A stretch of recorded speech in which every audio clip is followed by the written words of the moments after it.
Kicking off the list at number 10. Particle accelerator. We love science experiments. Baking soda and vinegar, a DIY volcano, boom, let's make a mess. But what if we flew too close to the sun? What if one experiment could, I don't know, hypothetically swallow our known universe? Sounds fun, let's do it. Sir Martin Rees, Britain's royal astronomer, shines some light on a dark possibility in his book On the Future. The particle accelerator is this massive machine that does exactly that. It smashes these charged particles together at a high speed, all in the name of science. Now we're trying to further understand condensed matter physics, and while it sure sounds impressive, what if it goes south? What if somebody fucks up? Well, if that happens, it could possibly destroy our known universe. Apparently, these particles smashing together could create this strange matter that shrinks Earth down to 300 feet in diameter. So we'd be tiny or dead. Either way, we'd be like, oh shit. Or it creates a black hole. That would suck away our entire existence.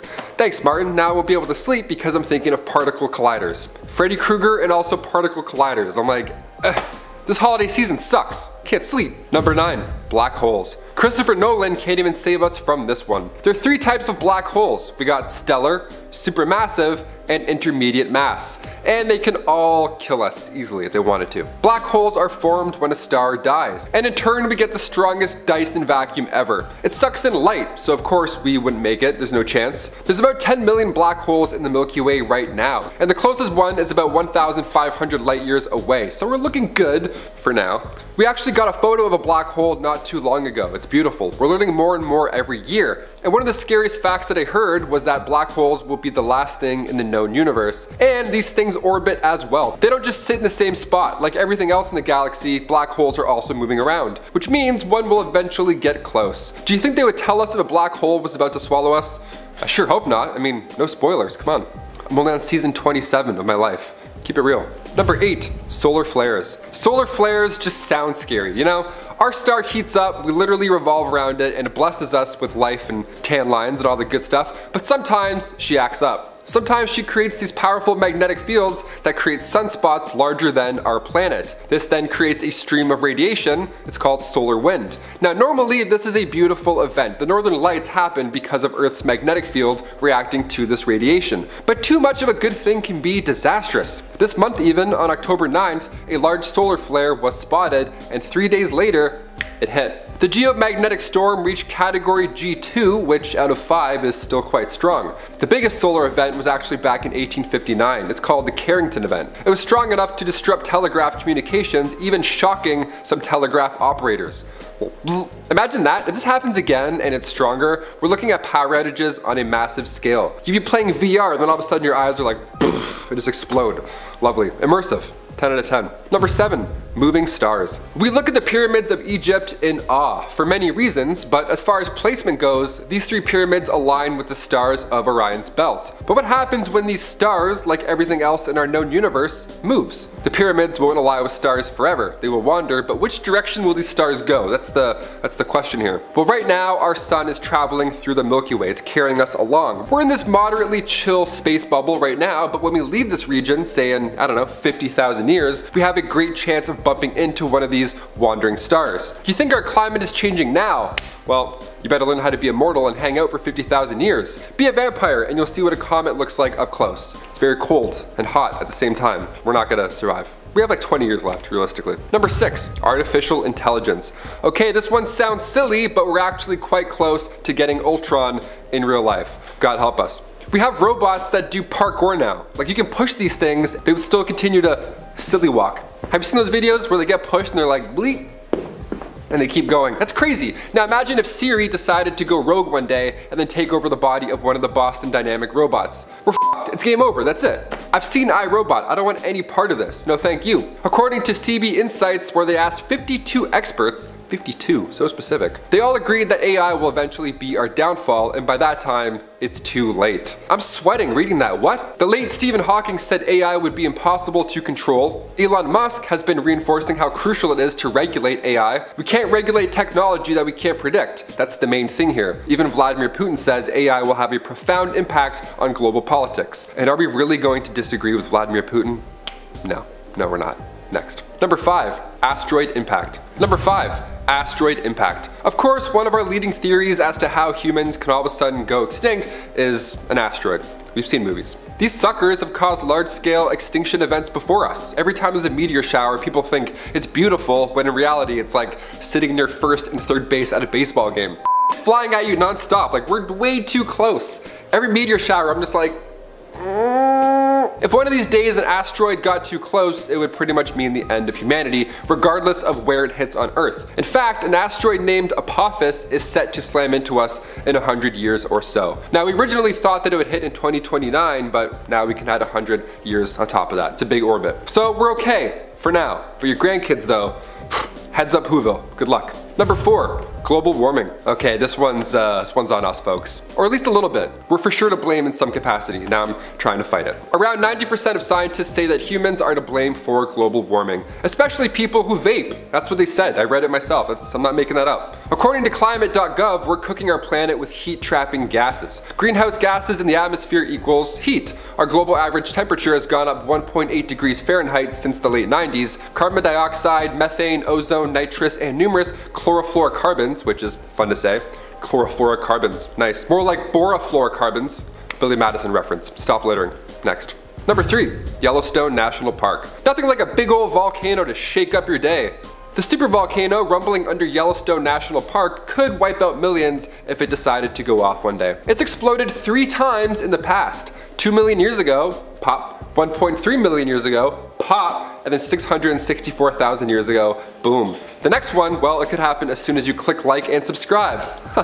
How scary is that? Back in 2014, a team of researchers laid out what an erupting Yellowstone could actually look like in real life, and it's terrifying. It's massive. Entire states would be gone. Poof. Hot magma would then rain down as far as San Francisco, and on top of all that chaos, volcanic ash would cover most of our sunlight. It would be a dark and cold world for a little while. They of course had a Yellowstone scene in the movie 2012, and while sure, it's cinematic, I guess, it would be a lot louder and way faster. You can't check your rearview mirrors while Yellowstone is blasting off. I'm sorry folks, you just can't do this. Number 2, expanding sun. Our sun isn't strong enough to create a black hole after its death, which is a nice thought after hearing about black holes, sucking at light and your hopes and dreams. This is good news. But we do know that our sun will eventually die, and it's set to happen in about, drumroll, 7 billion years, so plenty of time to get that tan at the water park. We're still looking alright. It'll eventually become a white dwarf though, just floating in the cosmos. Now we won't get to see this of course because we'll be long gone, but if anybody is still hanging out by then, just still kicking it, still healing around, they'll unfortunately witness the sun get larger and cooler. It's predicted that it'll suck in Venus and Mercury, but as for Earth, well, solar winds generated would hypothetically be strong enough to slow Earth down. So we wouldn't get sucked into the sun, we would instead face a slow, hot death. And you thought it was hot outside now. Well, hang out for a bit.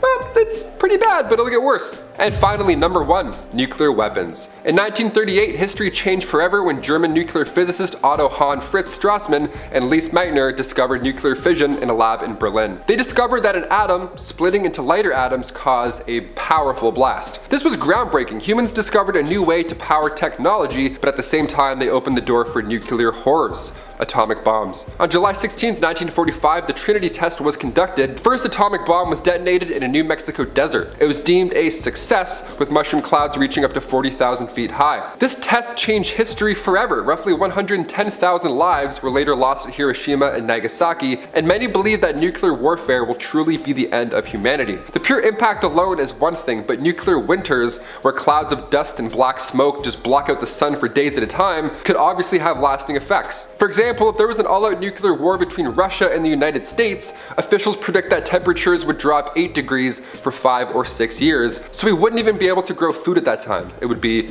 absolute chaos. Stop bombing each other. Kicking off the list at number 10, robots. Are robots taking over? Is this a real thing we have to worry about? Well, according to Hans Moravec, founder of the robotics department of Carnegie Mellon University, yeah. He says yes, 100%. He predicts that by 2040, robots will not only be on par with human intelligence, but also human consciousness. That's lovely. I can't wait to come home from work one day and have my Dyson vacuum just vent for about an hour. That's great, can't wait. My Dyson, we get it. He predicts that robots will overtake us as the dominant species, but he also thinks that robots will love humans at the same time. That's gross. I don't know how I feel about that. I'd rather a robot hate me than love me. That's almost worse. I don't know. It's like, did you have a good day today? I'm like, stop, get away from me. Dyson. Hans says, consider the human form. It clearly isn't designed to be a scientist. Your mental capacity is extremely limited. You have to undergo all kinds of unnatural training just to get your brain even half suited for this kind of work. And for that reason, it's hard work. You live just long enough to start figuring things out before your brain starts deteriorating, and then you die. Isn't that lovely? I wanted to start this list off with something nice and horrible. But wouldn't it be great if you could enhance your abilities via artificial intelligence and extend your lifespan and improve on the human condition? No, I say no. What do you guys think of that? Sound off in the comments. I'm gonna go through them because this shit terrifies me. Anything with robots getting smarter than us, that's worse than AI. They have bodies. Number 9, pole reversal. This one, I'm not gonna lie, is also quite spooky. Every 100,000 years, give or take, Earth's magnetic field fades away until it's practically non-existent. And then boom, it starts to come back, but with the poles being flipped. North and South did the old flipperoonie. The last time this happened was about 780,000 years ago. That's the concerning part. In the past century alone, Earth's magnetic field has dropped 5%. So it may be upon us, folks. It could be happening tomorrow. This is a big deal for humans. If the poles were flipped while we were still alive, we would see decades of blackouts. Radiation from space would now hit Earth, thanks to the lack of Earth's magnetic field pushing back. Animals would literally get lost. Birds wouldn't have any idea where to go, nor would sea turtles or whales. These animals rely on that magnetic field. Worst part of all this, space radiation would make parts of Earth uninhabitable. No more grad trips to Dominican. Sorry, Blake. Number 8, simulation terminated. Perhaps one of my favorite theories has to be that we're all in a simulation. I'm not even real. I'm just in your screen right now. I'm fake. I'm not a real person. With Mark Zuckerberg creating this new metaverse, that theory is now only getting stronger. The chances that we're in a simulation, no joke, is 50-50, according to scientists.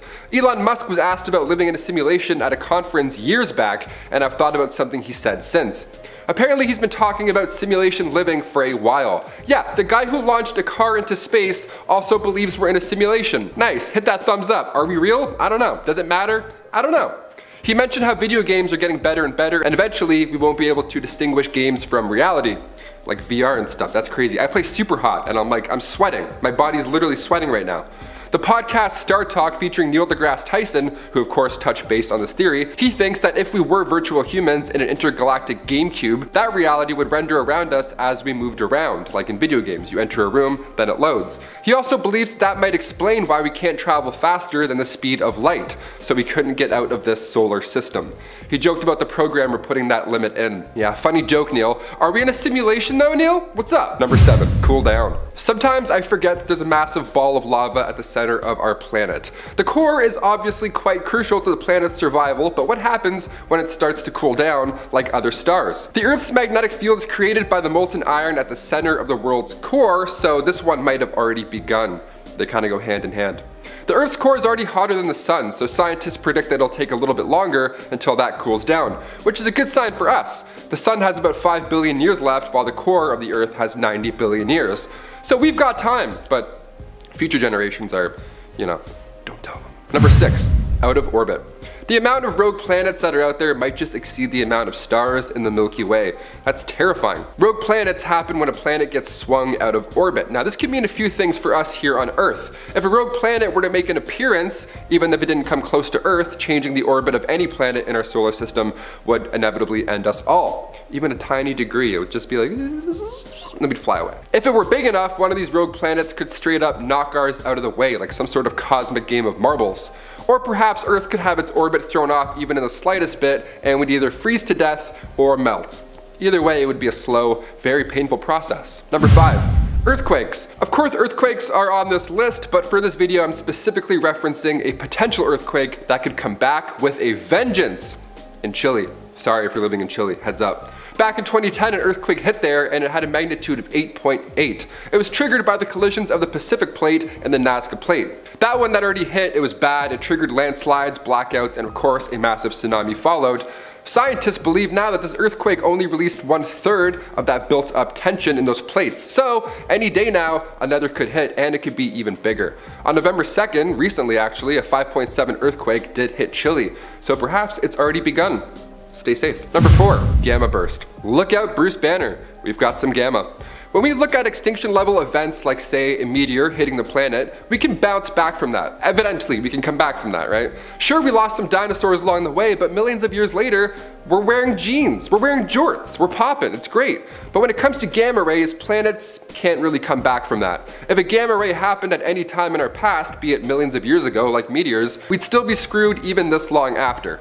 Gamma rays happen when stars explode in distant galaxies. Light shoots out, radio waves shoots out, there's neutrinos, and of course, gamma rays. They're created when powerful magnetized objects collide, like neutron stars and black holes. Now, it's far away, it's very far away, but still it's so bright and powerful. These rays shoot out across light years of space. If they were to hit Earth or come close, well, our ozone would be toast. We would be engulfed in chemical smog. No bouncing back from that ever. Number 3, antibiotic resistant. Shout out to my fellow hypochondriacs. This one is for you. Go eat some vitamins. These last couple years, obviously, we've seen the importance of medicine, I'd say, without getting too deep into it. Since penicillin was discovered in 1928, for example, we've been getting pretty good at this whole medicine thing, right? The common flu is, it's maintainable. But what happens when we enter this post-antibiotic area where these infections are getting stronger and adapt more and more to attack us? Well, according to the World Health Organization, the efficiency of the world's antibiotics are working less and less. Dr. David Weiss, director of the Antibiotic Research Center at Emory University, says that this will change life as we know it. Consider going back to an era where a minor accident like a scrape could lead to death. Awesome, that sounds great. I can't wait to trip over my Heelys and then instantly die. Sounds like a blast. Go team. Good game. Number 2, a nearby supernova. For this next one, we'll be looking at Beetlejuice. And no, I don't mean the wacky Michael Keaton character, although I'm pretty sure he could take us out if he wanted to. We'll leave it at that. I'm talking about the red supergiant that began to dim in 2019. It lives in the constellation Orion, and this star is so massive that its decay is threatening us here on Earth. The last time we saw a star go supernova was the Kepler star in 1604. It was beautiful and big and bright for weeks, even during the daytime, but when Betelgeuse finally pops off, are we far enough to be okay? Do we need to wear Oakley sunglasses for 3 weeks?